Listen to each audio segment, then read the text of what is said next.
have seen the torch of freedom pass from hand to yearning hand, and the vision of our fathers spread hope throughout this land, as the dreams some fought and died for in my heart becomes my own.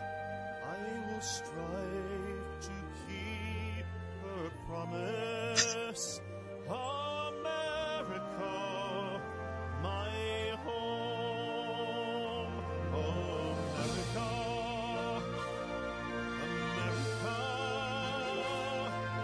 may God bless America, and freedom reign across America, my home.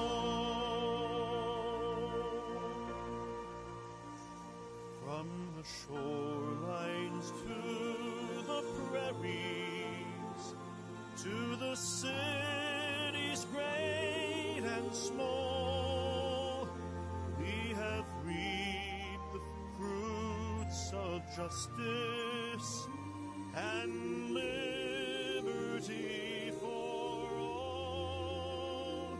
So with deep appreciation. Good evening and welcome to another edition of Character Matters. I'm Dr. George Simon. Happy to have you with me here again tonight. The number to call to join the discussion, if you want to participate, is area code 718-717-8296. That's area code 718-717-8296 to participate in the discussion. Be happy to have your comments. Sorry to say that last week, although I got first I need to say thanks so much to those of you listening. The response that I received in the way of emails and comments posted on my blog and sent to me via the back channel were just very heartwarming, and I was so pleased to get so many. And so I thank you very much for that. It was very edifying to hear such warm words from so many people. So I'm grateful for that. But I'm sad in a way that most of the hour had passed before calls had come in last week, and I was only able to have one caller on and had to cut the call rather short, unfortunately. So this week, don't hesitate if you want to join the discussion. If anything is on your mind, if you're familiar with my work, if you have a question to ask, if you have a story you want to share, please don't hesitate to phone in at 718-717-8296. This is a really favorite time of the year for me because we're now rolling into the summer season, but more importantly than that for me, we're rolling into a season where there are some big days in Americana coming up where we celebrate the freedoms that we enjoy, our freedoms that are so dependent upon the character of our people. And that, of course, as you know, is my life's work is doing what I can to promote the solidity of character that I think we need in our people in order to remain free and remain strong, and especially to remain great as a culture and as a society and as a country. So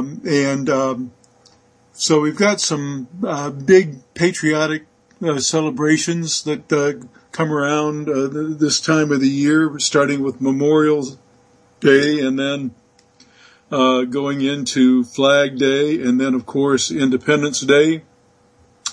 And then, lastly, Veterans Day in the fall. But whenever these times come around in the year, I start to get requests, people who have either heard the song America, My Home, as it's come to be known, at an outdoor venue or performance venue. It was written as a performance piece, so that's how most people hear it at some large patriotic gathering.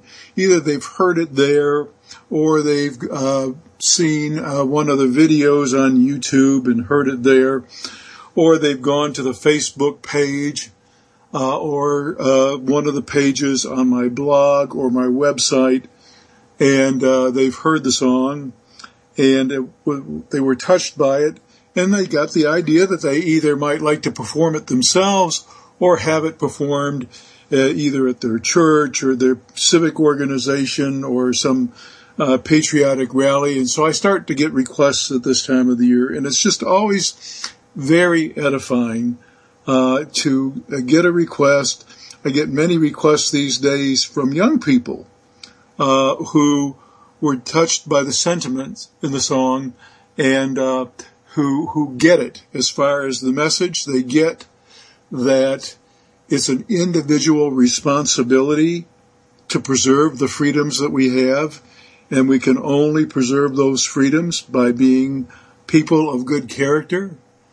And that doesn't necessarily mean you have to ascribe to one political point of view or another. It doesn't mean that at all.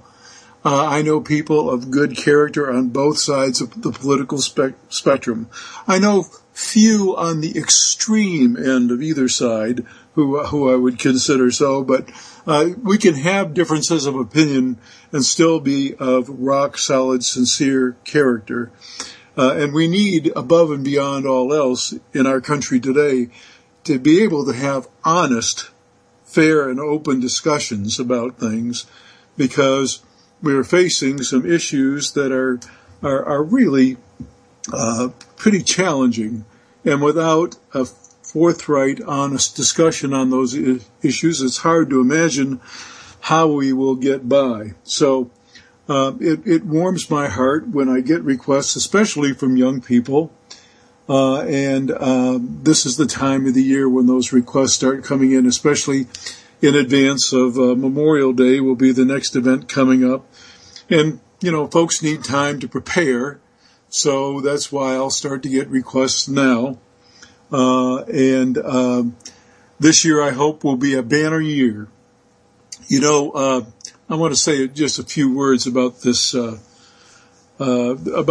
anthem for the millennium, because I'm really quite proud of it. I struggled with my own patriotism for a long time in my midlife. I'm a senior now. I'm 66 years old. But I kind of had a spiritual renewal and a patriotic renewal of sorts in later midlife. When I began doing the research that I was doing for the books that I eventually wrote. And I've probably told this story before, but I'll tell it again. I was working on a book that is still basically under development. It still has not gone to press, about the interrelationship between freedom and character, and about the greatness in our once great country that we've allowed to erode as a result of the slippery slope of character decline in our country, the erosion of many of our social institutions that fostered good character growth and development. At any rate, in working on this manuscript, I was just haunted, literally, day and night, by a melody. And I have to confess, I am the world's worst musician. Before I lost my voice, and I've explained to you before that I have a kind of vocal cord dysfunction. It makes it difficult to talk at length on this program. Sometimes I get a little hoarse. But before I lost my voice, I used to love to sing, and that was about my only musical talent. And I would say I was probably not even that great a singer, but one thing that I could do in singing is that I could convey the sentiment of a song. And I would always only gravitate toward those pieces of music that had powerful lyrics, that had the capacity to touch a person's heart. And so I would gravitate to those pieces, and I would just sing from the heart. And that was, frankly, my own musical talent. And I come from a family that's blessed with musical talent. I have brothers who are much better musically inclined than I am, and they both play instruments, and I don't. I play the worst piano in the world, just enough to bang out some little tunes. And I have some sons who are incredibly musically talented too. They are much more gifted than I will ever be. And they both play instruments. And my youngest son, I don't know that he's picked up an instrument yet that he can't play, which causes me no degree of envy. But beside all that aside, I was haunted, literally, day and night by this melody when I was doing the research for this manuscript. And I knew, intuitively, in my heart that the piece was meant to be a patriotic piece. Now, this is back in the late 90s. This is about 1996 that this began. And really, this haunting about this melody went on for a couple of years. And so I had the idea that this might be an anthem for the turn of the millennium, that it might be a millennium piece, but I had absolutely no lyrics for it, and really I had nothing more than the melody for it in my head, which I said wouldn't leave me alone. And I had no idea how to score it or how to arrange the piece, so I began basically to just put this thing to rest because it was driving me crazy. I began a search for the kinds of talent that could help me arrange the piece.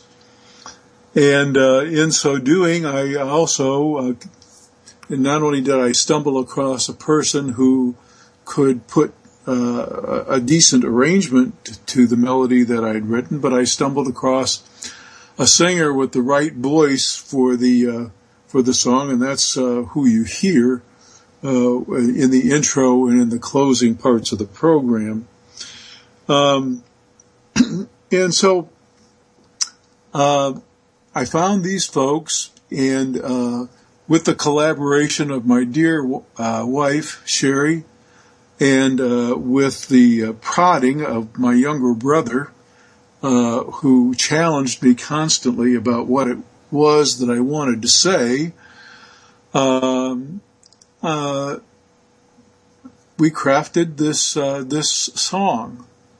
And its official title is Anthem for the Millennium, because I intended it to be a millennium piece.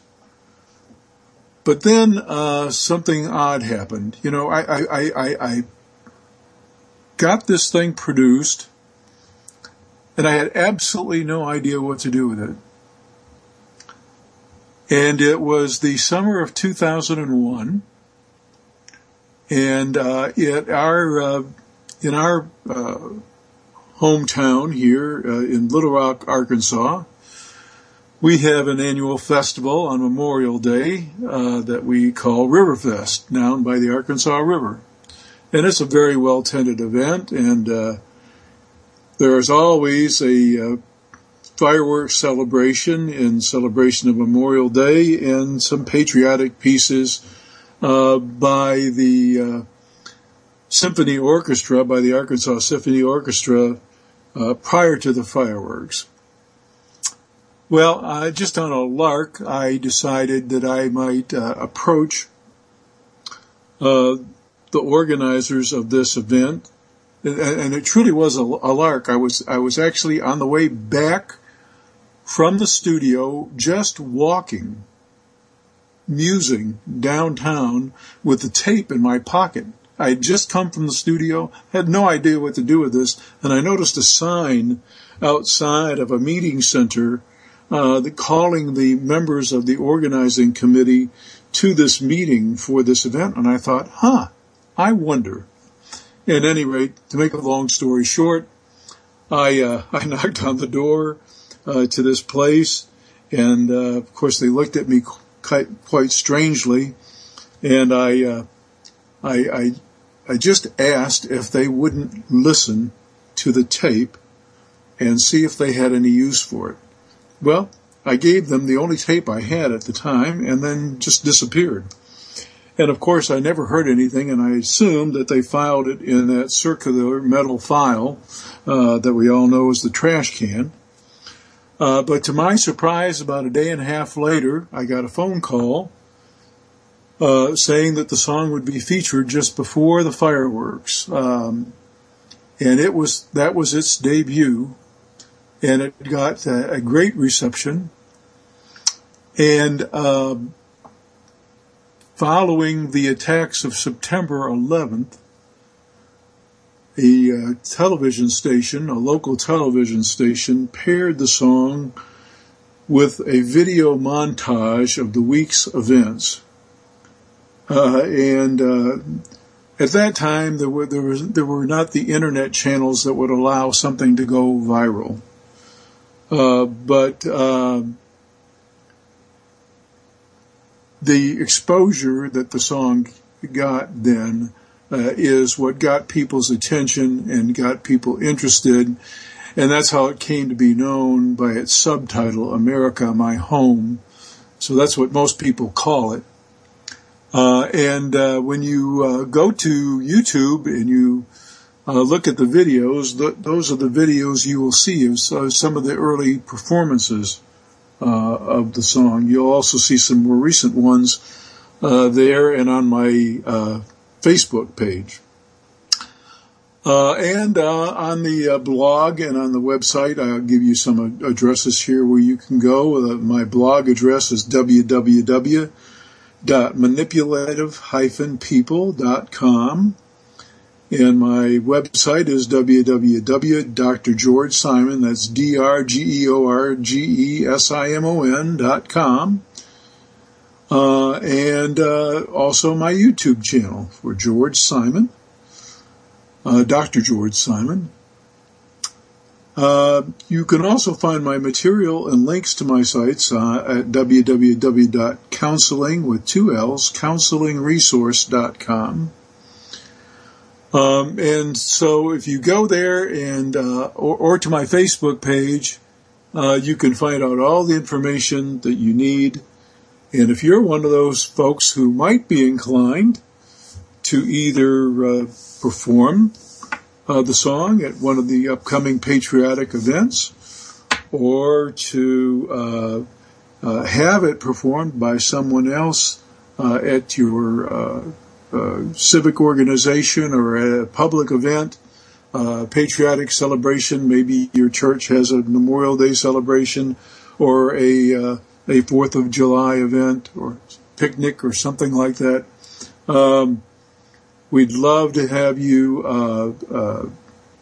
to send a video of the event, if you should record it on video or even an audio recording, and we'll gladly put it up on the Facebook page with all the other performances and help spread the word. Like I said, this is my favorite time of the year for that reason. I love getting requests. I've actually gone to several performances across the country, and I'm hoping, have not got confirmation of this just yet, but it just so happens that this year, 2014, is a big anniversary date for the writing of the lyrics for the national anthem. And it's the bombing of Fort McHenry is the 200th anniversary of that. So we are anticipating a possibility during the 6-month-long celebration of that event in Baltimore Harbor that there might be a couple of big performances, and I'll keep you posted on that on either the blog or my website. or on the YouTube channel. But like I said, I'd love to have you request either the performance or we have a CD available with the tracks, the beautiful orchestration that you hear in the background, with and without backing vocals, so you can do a solo performance with the CD, karaoke style, or you can purchase any of the scores, many scores, and score even for a full orchestra and choir. And so you can contact me either through my blog or website, or you can contact me via email directly at George K. Simon, that's all one word, GeorgeKSimon at sbcglobal.net. And like I said, if you want to join the discussion here today at area code 718-717-8296, that's 718-717-8296, we'd love to have you. Today I'm going to be talking about something that doesn't get discussed very much, I think, in psychological circles, because there's still remnants, unfortunately, that the dominant psychology is still present for most people. The kind of psychology that they're familiar with is a psychology that I believe has become largely antiquated. It is an out-of-date psychology that is trauma-based, and deals primarily with people's fears and insecurities and the emotional aftermath of trauma that they've experienced. And the new psychology that I'm trying to advance, along with others, is a psychology that looks at the process of our socialization and what builds our character. Because the problems that we have these days are center more frequently around that than they do anything else. And so that's been my mission, and that's why I have written the books that I have, In Sheep's Clothing, Understanding and Dealing with Manipulative People, and Character Disturbance, The Phenomenon of Our Age, and my most recent book for the Christian audience, The Judas Syndrome. And by the way, I appreciate again the kind words from the folks who responded so positively, not only to the special Easter edition of Character Matters last week, but who also had such kind words to say about the Judas Syndrome. As it gathers more 5-star reviews on Amazon.com, that should help get the word out and get more people tuned in to the message there. And that's very important to me as well. So tonight we're going to be talking about this process of socialization and the desperate need we have for a new psychology that focuses not so much on the fears and hang-ups that people have and the emotional aftermath of trauma, but a psychology that adequately focuses on what we need in the way of development, what we need in the way of socialization to enter adulthood with the internal equipment that we need, not only to deal with stress and to deal with life, but to conduct ourselves in a way that profits not only ourselves and helps us prosper, but helps the society at large prosper. That brings goodness into the world and that preserves at the same time the freedoms that we enjoy in this great country of ours. And on that note, some time ago, back in 2009 actually, on the counseling resource website, I wrote an article about the process of socialization as part of a 2-part series on disturbances of character. I was introducing the topic of character disturbance on that site. And that was the early stages of my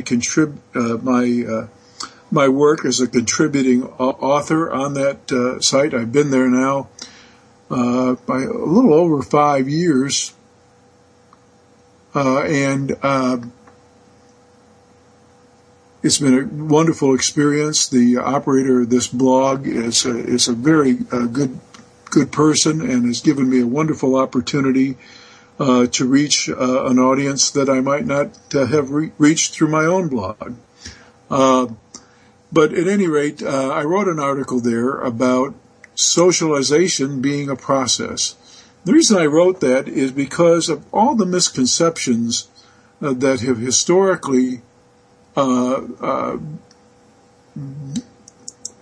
prevailed with regard to why people get into trouble and what psychology can do to help them out, and how people especially get to be the way they are. You know, I've given hundreds of workshops on the topic of character disturbance, and everywhere I have gone, my audiences, whether they be professionals or lay people, they always want to know the same thing. They want to know, how do people get this way? How do people get to be the way they are? And how can we really help them change? And it's a really darn good question, because there are a couple of major schools of psychological thought on this, and one of them has endured for a long time and has just proven to be inadequate in giving an answer for our time. You can boil down the many underlying assumptions of the traditional schools of psychological thought in this way. Most of the traditional theories in psychology believe that people are inherently good and they're geared toward health. In other words, people are basically good and they're basically healthy.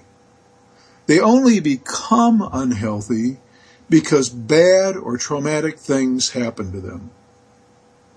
That's really, when you stop and think about it, that's the basic point of view of most of the traditional psychology paradigms. If you're a student in school and you've studied any of these paradigms, or if you're just familiar with them, if you've been through traditional therapy, psychotherapy, you're probably aware of this. But that's the basic assumption, that people they would be healthy naturally if it weren't for the fact that they get damaged in some way. Bad things happen. Those bad things traumatize them in some way. They develop fears and insecurities as a result of these trauma. And then they learn to cope in less than optimal ways with those fears and insecurities and with the emotional scars of the trauma that they experienced. And so, from a traditional standpoint, helping folks who have endured such things is as simple as giving them unconditional positive regard, showing them empathy and support, and with that, they can heal their own wounds and they can overcome their fears and become naturally loving and healthy and compassionate again. And isn't that wonderful? But that's the prevailing view of traditional paradigms. Now, there are some other schools of thought out there. Some philosophical perspectives and some religious perspectives actually adopt a very opposing view. Some religions see man as a basically fallen creature, inherently defective, inherently evil. And without sufficient guidance from a higher power, left to his own devices, man will naturally descend into all types of indecency, immorality, decadence, and depravity. So what does man need more than anything else? What does humankind need more than anything else? Well, they need to be saved especially from themselves, human beings do, because they're naturally fallen creatures and inherently defective, and they need to be saved. So that's another major view about who we are and what we need. Then there's also the nature-nurture argument about how we get to be the way we are. You know, for a long time, the behavioral scientists all tended to agree and argued very strongly that we would all be the same if it weren't for the fact that we are subject to different environmental influences when we're growing up. We grow up in different cultures, in different environments in our home. Different experiences mark us in some way. Some people even suggested that the order of our birth matters, where we are in the family constellation, middle children versus first children or baby children. So the thought was, for the longest time, really for many, many decades, the thought was that we're all alike, were it not for the different things that happen to us.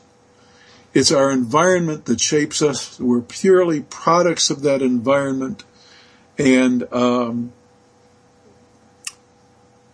if we come from a loving, supportive, and nurturing environment, we're going to turn out fine. And if we come out from a deprived background, from an abusive background, from a hostile background, from a history of neglect, then we're going to come out scarred, and we're going to misbehave, or we're going to quote unquote act out. And by the way, that's another program. I'm going to do a whole program on misused psychological terms, the chief one of them being acting out.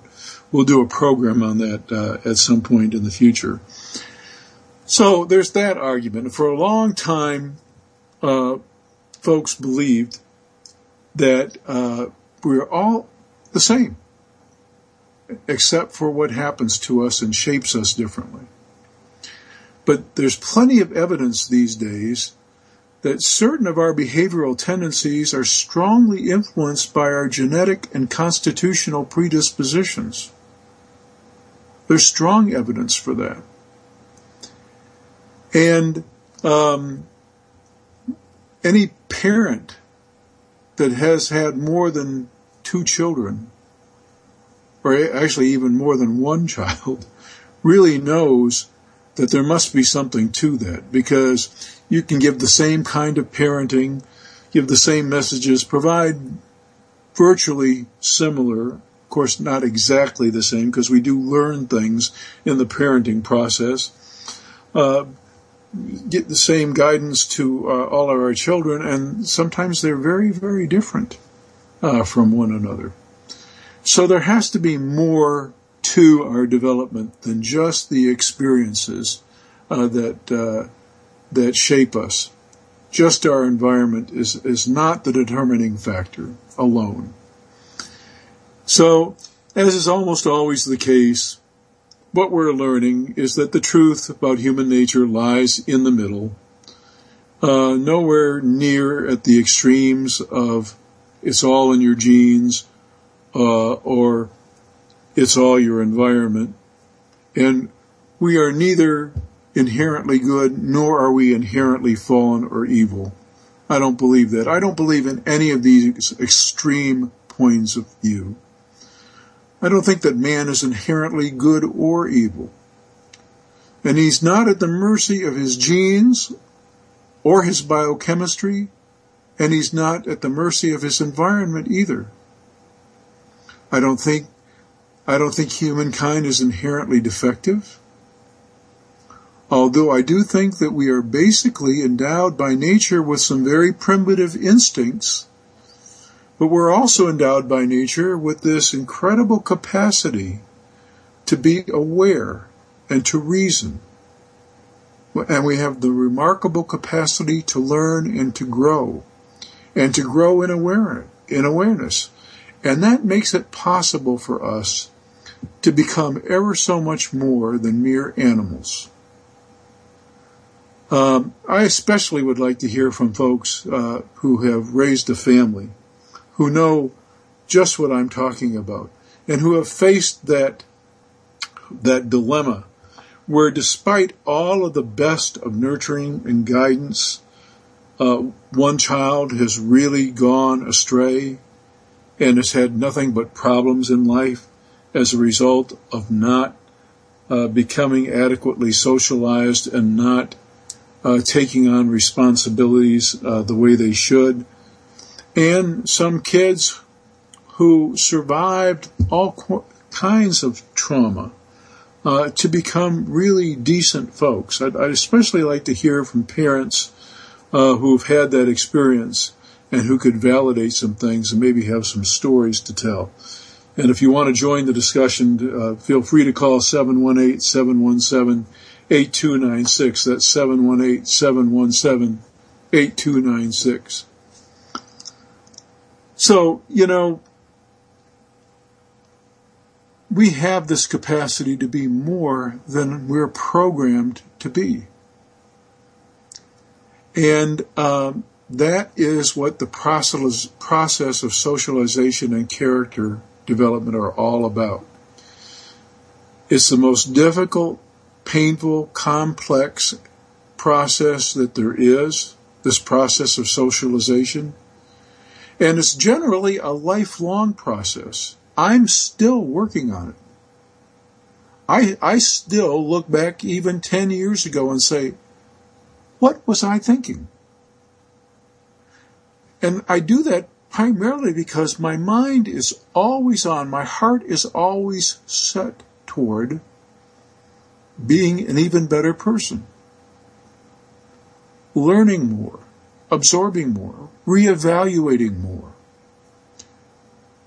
Having a serious, honest discussion with myself about the values that I hold, about the beliefs that I hold.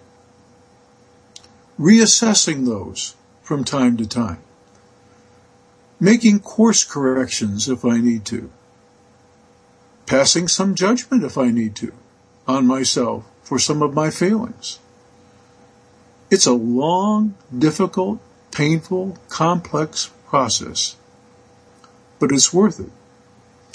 And in my book, In Sheep's Clothing, I define the process in just this way. This is a quote from the book.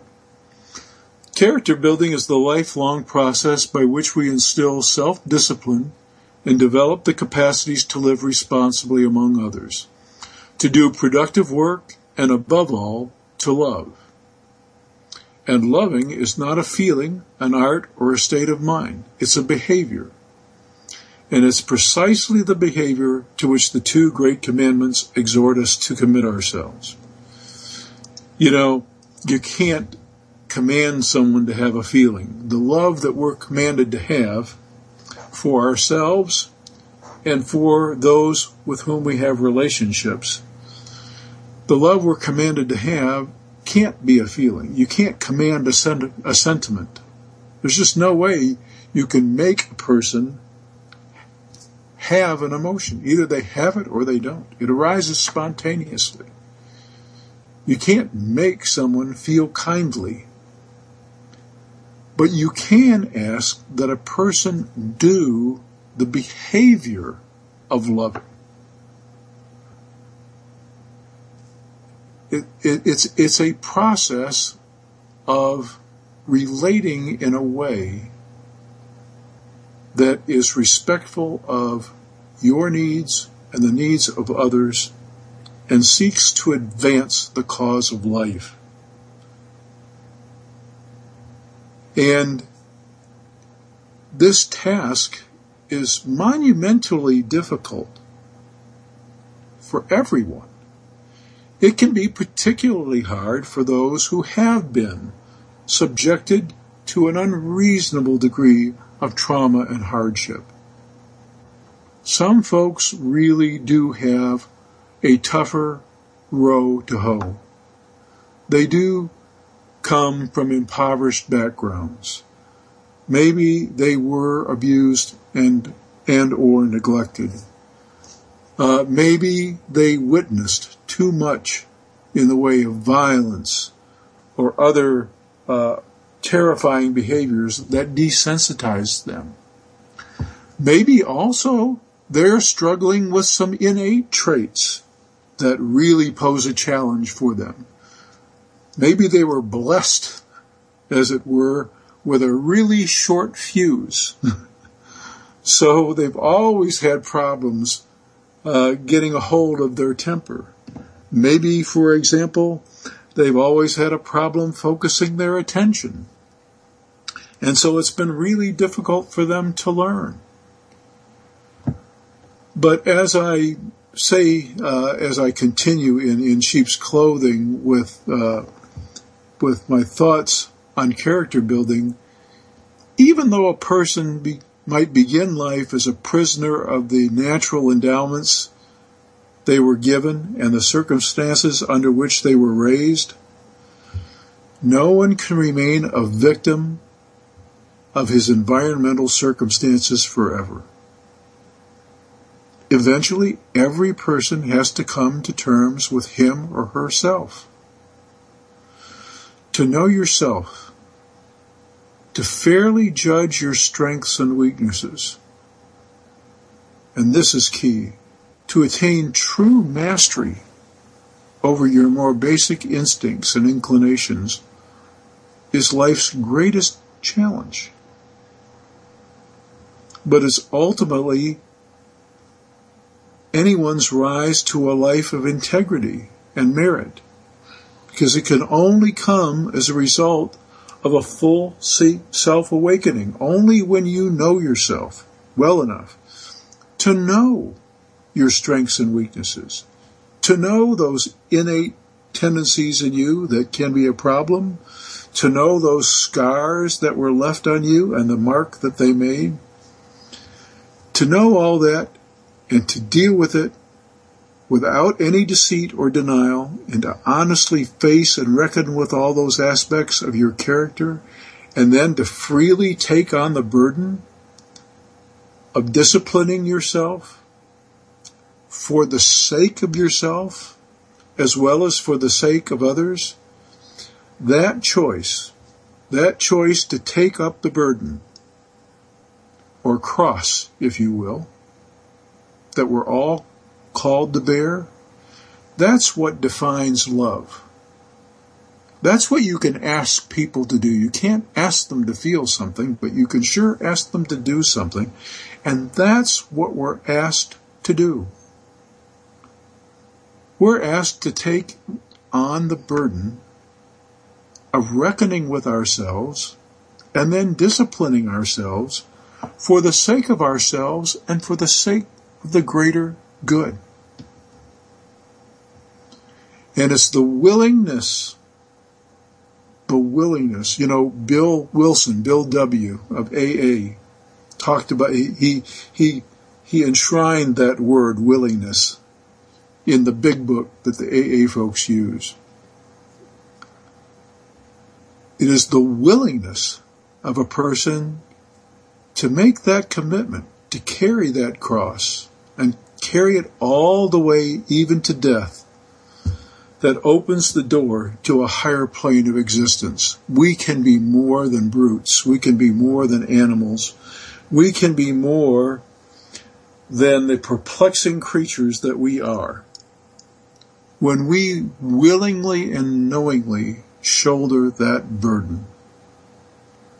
When we take up that cross and carry it every day, we're better for it, and the world is better for it. Socialization is a process. Ours is an extremely interconnected and interdependent world.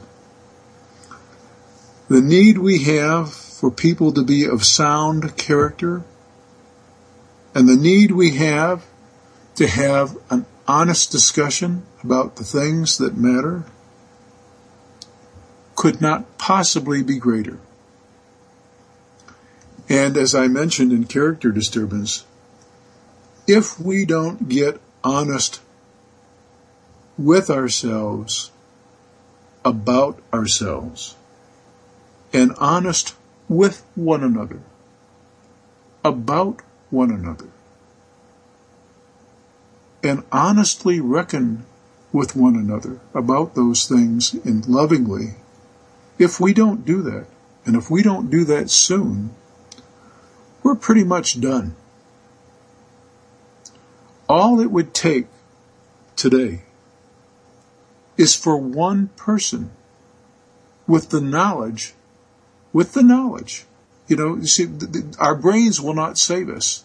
Our brains alone will not save us, because brain coupled with a defective character can be lethal. All it takes is one person with the knowledge to craft a small nuclear device strapped to their back or strapped to their vest as they presently strap plastic explosives, entering a building in a major city, and what kind of a disaster do you have? All it takes is that one person. Our brains will not save us, and our laws won't save us. We have to work to promote character development, and we have to work very hard to promote it in ourselves and in each other. And we have to get serious about that task, much more serious than we have been, before it's too late. I don't think it's too late yet, but I see the warning signs everywhere about how close we are to that time.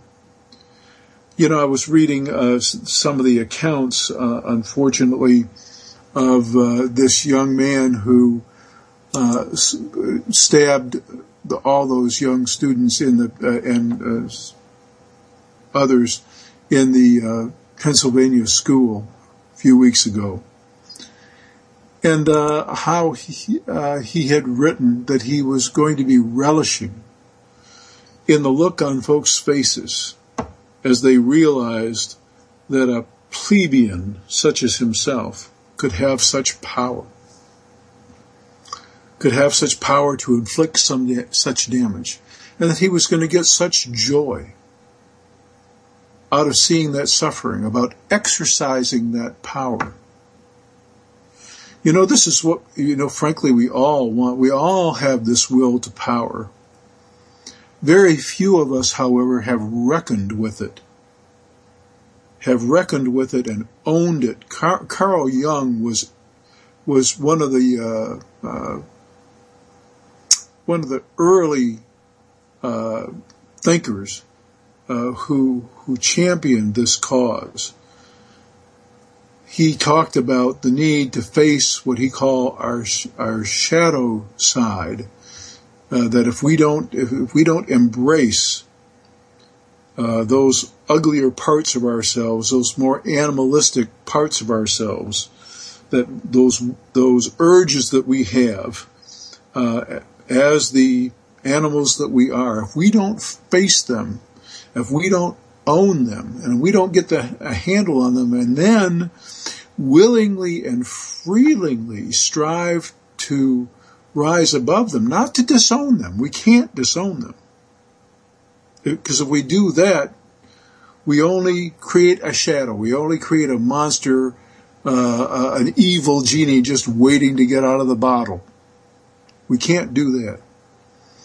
We have to own and embrace these things, even our hate when we have it, and work it through, own it, figure out what it's about, figure out what we need to do about it. So when I read about stuff like that, and I read this story, and I think about how under-socialized this youngster had to have been, and how unnoticed this under-socialization had to have been by his parents, by his teachers, by his friends. It unnerves me. It unnerves me still. we are blind to the seriousness of the problem that we face. And we're blind to the nature of the problem. We don't have any other problems, really. Even our economic problems all stem from this. We're talking now about passing legislation to end human greed, to end the great disparity of insanely high profits and wages for some folks, while others are breaking their backs for barely able to eke out a living. So now we have a new spin, a new phrase for this: income equality. Like there hasn't always been income inequality, like there hasn't always been income differences among folks, and rightfully so. But what we're really trying to do, and we can't do, by the way, through legislation, we can't level the playing field, and we can't end human greed. We simply cannot address a character issue this way. We cannot make people own the greed in their heart and do something with that, do something productive. Do something not just to line their own pockets and not just to profit themselves, but to give back and to do something important and contributory. I know lots of folks with quite a bit of means who have done just that, and nobody begrudges them. So it's not a matter of trying to legislate equality of income when the issue is really greed. And when that kind of an issue, like every human vice there is, can only be addressed in character formation, in the process of socialization. And in the coming weeks, and I certainly hope folks will join this discussion, in the coming weeks, we're going to be taking a look at how that process needs to go. Because I've got to tell you, we have all these fancy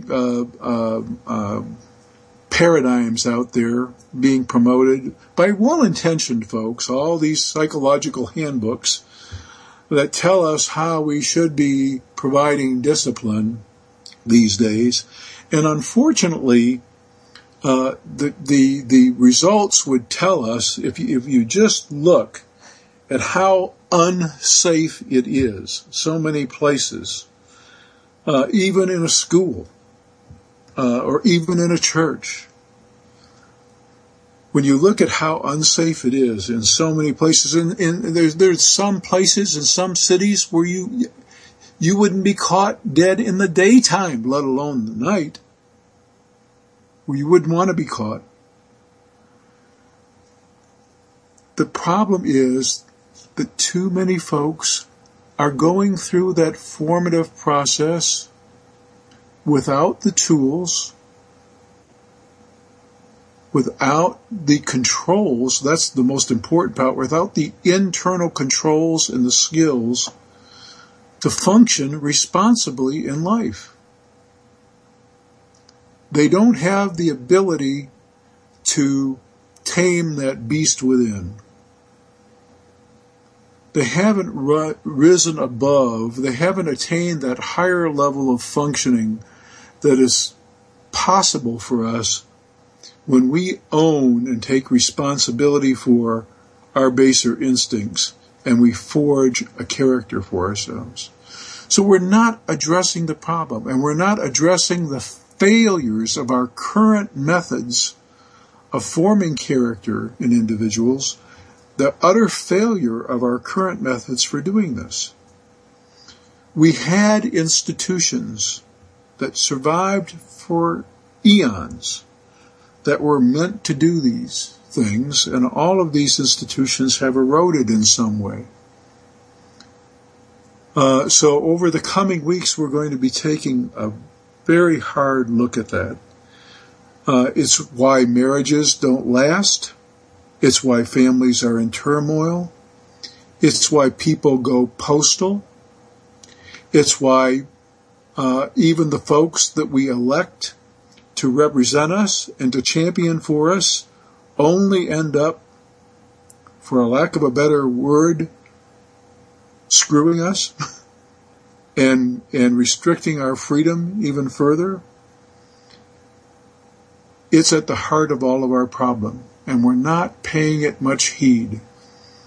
You know, in AA, there's always that, any of you are familiar with any 12-step program, that first step is always the hardest, but it always involves recognizing the problem.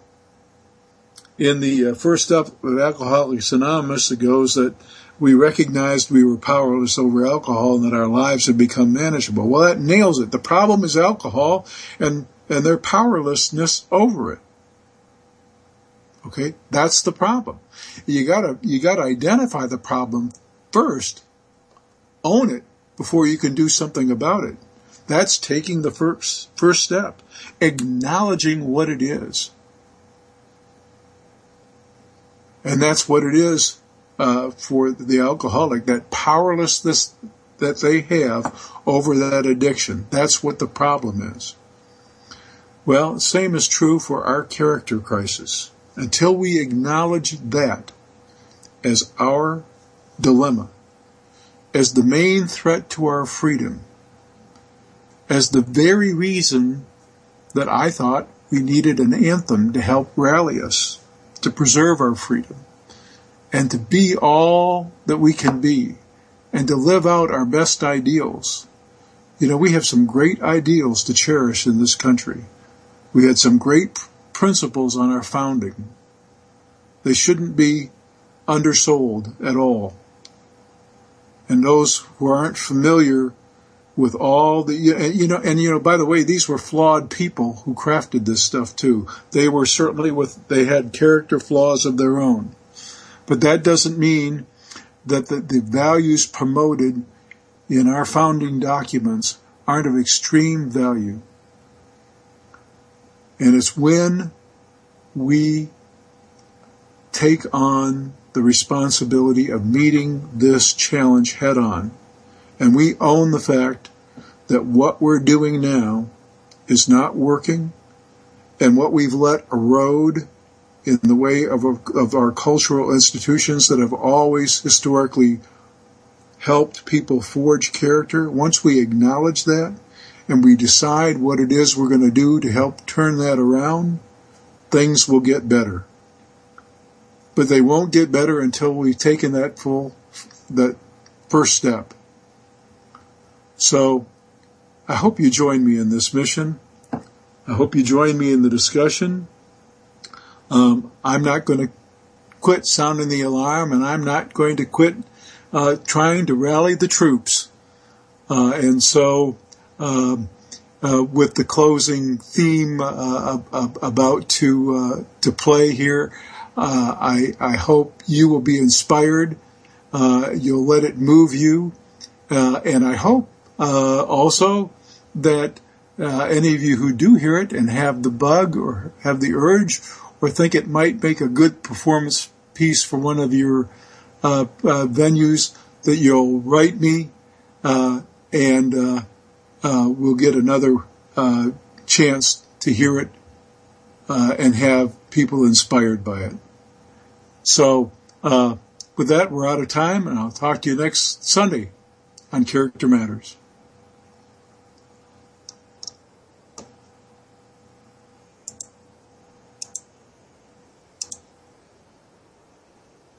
I don't hear my bumper, so I'm going to fill in a little time here. Maybe we're there.